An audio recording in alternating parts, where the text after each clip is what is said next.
A very good morning, students. Today we will be going to discuss about our physics second chapter, that is force and laws of motion of class 9th. So first we'll start with some definitions, that is force.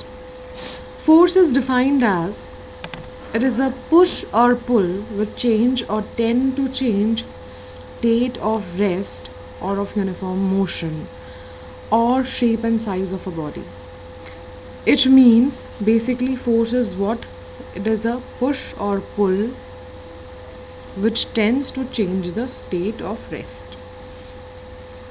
Now force is a vector quantity, which means it has both magnitude as well as direction. The SI unit of force is Newton, which means when we talk about a force of 5 Newton, it will be represented as 5N. N means Newton.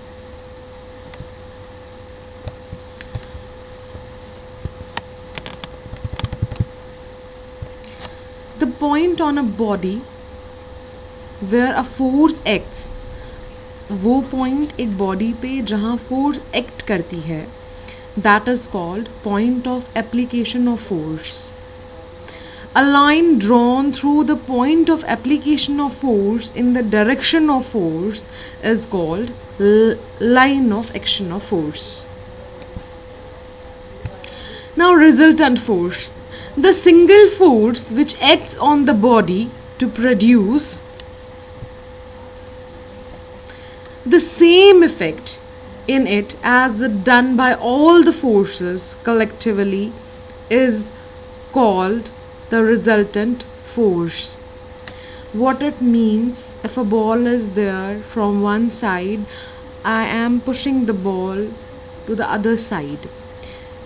I am applying a force, let's suppose force 1, force 2 and force 3, and the output where the ball rolls, that side it has a resultant force. It means force 1 plus force 2 plus force 3 is equal to the resultant force. At one side of force is equal to the three forces are equal to the opposite force, that is the resultant force. A single force is said A single force is called the resultant of all the forces acting on a body, which means a force like F1, F2 and F3, it all combines and gives the resultant force. Now balanced force. Balanced force, when a number of forces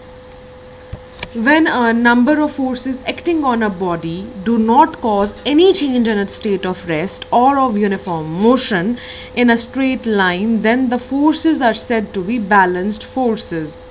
What it means? It means, like, let's suppose I am standing on earth. It means I am getting equal and opposite forces everywhere due to force of gravity. When we are in spaces, we don't have any force of gravity. It means we fly in air. We are not able to stand in space. So if you see an example here also, I'll make you see an example, like a definition. It is a box. Force F1 acting on the upper side, force F2 is acting on the right side, force F3 is acting on the downward side, and force F4 is acting on the left side. It means when all the forces are equal, like F1 is equal to F2 and F2 is equal to F3 and which is equal to F4, it means it is a balanced force. I'm sorry, I have written here the concept of resultant force. I'm very sorry for that. Here it should be written as the concept of balanced force. Please forgive me for that. I'll just correct it afterwards. A body is said to be under balanced force when the resultant force acting on it is zero. When there is no resultant force, the resultant force should be zero in the balanced force. Now what is unbalanced force? Let's suppose if you consider this example, when there is, let's suppose F1, F2, F3 and F4, let's suppose here F1 and suppose F1 is equal to 10 kgs F1 is equal to 10 kgs and F4 is 5 kgs. F1 is when F1 is 10 Newton, I'm sorry I say that kgs. F1 is 10 Newton, F4 is 5 Newton, F3 is 5 Newton and F2 is 5 Newton. When all the forces are 5 Newton and only F1 is 10 Newton, it means it is not a resultant force. What is resultant force? Resultant force will be equal to 15. The output of all these three forces is equal to F1, that is 15 Newton. So that will come in resultant. Balanced means all the forces are equal, 5, 5, 5, 5, F1 5, F2 5, F4 5, F3 5. Now unbalanced means when only F1 is 10 and rest others are 5 Newtons. So means F1 is greater than all the three forces singularly. F1 is greater than F2, F1 is greater than F3, F1 is greater than F4. It means an unbalanced force. When the resultant of all the force acting on a body is not zero, these are called unbalanced forces. Let us consider the game of tug of war. When the forces exerted by both the teams are equal, in that case the rope doesn't move. But if one team apply the force greater than the other team, it means the team one will move towards that area. So F1 is greater than F2. When one force is greater than the other force or less than the other force, it will be counted an unbalanced force. Now next is inertia and mass. What is inertia? A body continues to be in the state of rest or of uniform motion unless some external force is applied to it. Basically this means कि अगर कोई भी force है वो rest में है, वो rest में ही रहेगी जब तक उस पर कोई external force apply नहीं होती है. इस concept को गलीलियो ने नाम दिया है inertia. It means inertia of body. Let's suppose मैं एक chair पे बैठी हूँ और जो वो मैं chair से गिरती क्यों नहीं हूँ? Because जो chair का inertia है that makes the chair to stand at its to keep that chair in its position only. And अगर मैं किसी एक बहुत बड़े let's suppose there is a stone of 1000 kgs, एक 1000 kg का stone है and I'm pushing to that stone, मैं चाहती हूँ वो stone में A point से B point तक move करूँ, पर इतना inertia लगाना पड़ेगा. उस mass का inertia इतना बड़ा है, उस stone का inertia इतना ज़्यादा है, मैं उसको move नहीं कर पाती हूँ. So it means if I recall the diagram, if I recall the definition, it's like a body continues to be in the state of rest or of uniform motion unless some external force applied to it.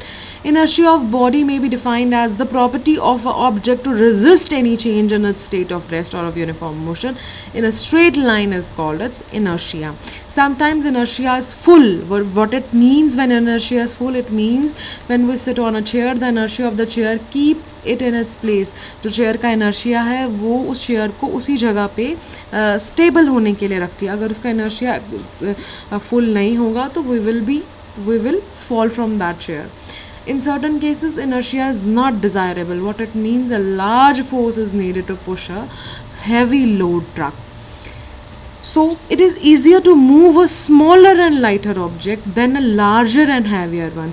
Thus, a larger body has more inertia than a lighter body. मतलब एक heavy body का जो inertia है वो बहुत ज़्यादा होता है as compared to the lighter body. So we can say that the larger the mass, the larger is the inertia. It is basically the inertia is directly proportional to mass. It means अगर मास ज़्यादा होगा तो inertia भी ज़्यादा होगा, अगर मास smaller होगा तो इनर्शिया भी स्मॉलर होगा.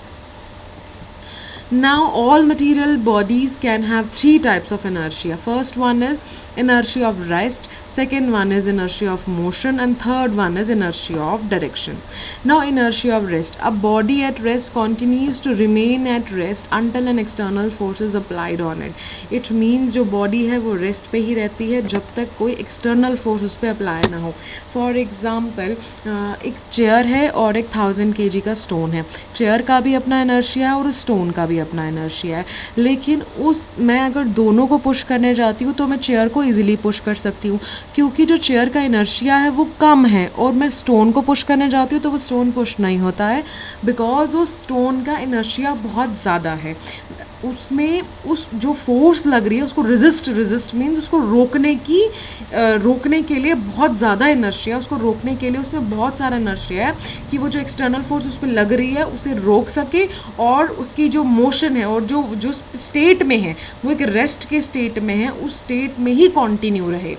मतलब जैसे एक स्टोन है वो रेस्ट में है, अगर उस पर कोई भी फोर्स एक्सटर्नल फोर्स लग रही है, लेट्स सपोज मैं उसे पुश कर रही हूँ पर उसे वो फोर्स इफेक्ट नहीं कर रही है, उसके इनर्शिया पे कोई फ़र्क नहीं पड़ रहा, because it has a heavy inertia. Heavier objects has much more inertia as compare to smaller objects.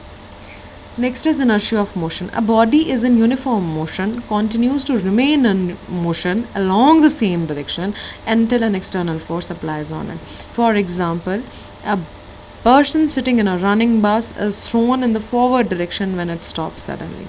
It means हम जैसे बस में बैठते हैं, बस चल रही है तो हम नॉर्मल अपनी सेम मोशन में ही रहेंगे, बस चल रही है वी विल नॉट लाइक हमें कोई जर्क वगैरह नहीं लगेगी। लेकिन जैसे अगर अचानक से ब्रेक लगता है तो हम आगे की ओर जाएंगे, आगे की ओर झुकेंगे। That means inertia of motion will get a break into that thing.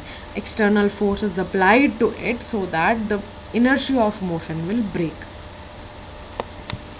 Now inertia of direction, the property by virtue of which a body is unable to change its direction of motion unless an external force applied on it. Basically inertia of direction, इसका क्या example है inertia of direction का? जैसे हम जब एक cycle run करते हैं तो जो मड लगा होता है वो जो आप देखोगे वो स्ट्राइक ऑफ होता है, उससे फ्लाइज उड़ता रहता है वो टेंजेंटली।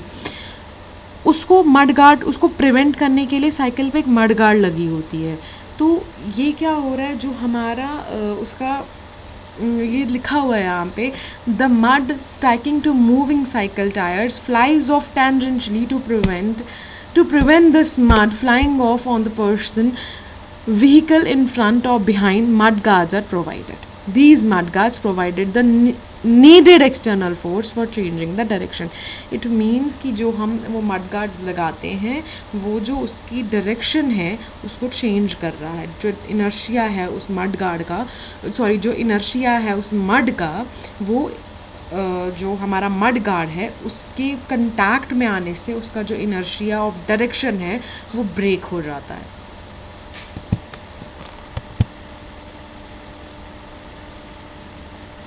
Now in this we have understood, in this we have understood force, second is balanced for resultant force, then balanced force, then unbalanced force, inertia and mass.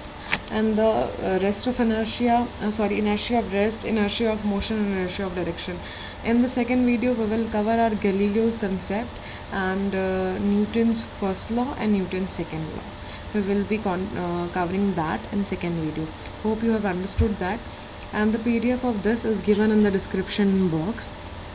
Thank you so much.